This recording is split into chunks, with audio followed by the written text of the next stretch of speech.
After na ng binyag ni Bonso, ito nagdire-diretso na kami dito sa Etulyokin na pinareserve namin. Sana all. Malapit lang ito dun sa simbahan na pinagbinyagan nitong Bonso namin, pwede ngang walking distance lang. 2 weeks bago yung binyag nitong Bonso namin ay nagpa-reserve na ako dito sa Etulyokin na ito. Sana all may pang pa-reserve.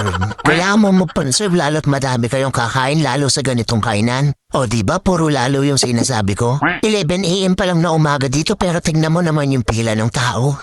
Lahat ng nakapila na yan ay gigil ng kumain at makipaglaban sa loob. Pero syempre dahil feeling special tayo, nagpa-reserve naman tayo. Pero kahit ganun pumila pa rin tayo dito sa may pila. Hindi naman tayo kasi kagaya ng iba na mahilig sumingit sa pila. O ilag-ilag ka at baka tamaan ka. Ang galing! Ang galing! Dito nga ay nasa unahan na tayo ng pila at kinakausap na natin itong receptionist. Taray, parang hotel lang. Tinanong niya na ako dito kung ano yung pangalan ng artistang nagpa-reserve. Tapos tinanong niya natin kung ilan yung kasama kong bodyguard. Tapos tinanong natin kung ilan kaming lahat-lahat. Sabi ko, bali ako lang manager ko, PA ko, tapos mga walang bodyguard.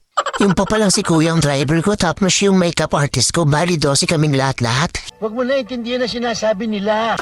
Taray, iba din. Ano kayang patulang siniyot nito?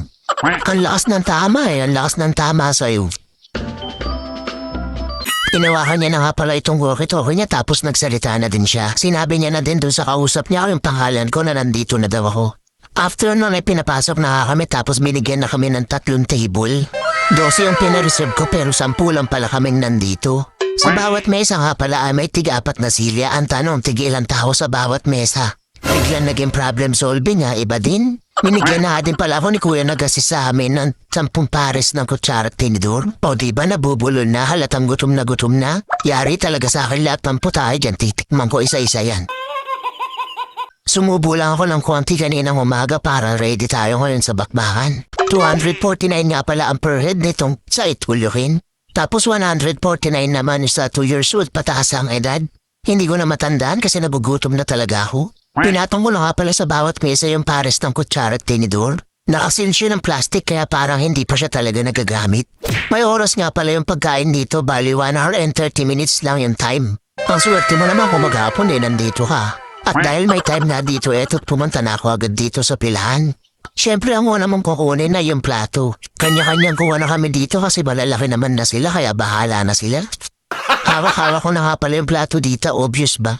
Nakita ko si ate kumuha siya ng soup kaya naisip ko kukuha din ako ng soup.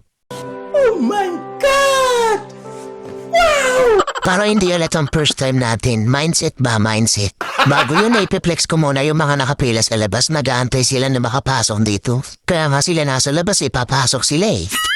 Ito nga pala yung kinuha kong pagkain, puro karne ng baboy yan. Hindi ko na nakuha na ng video kasi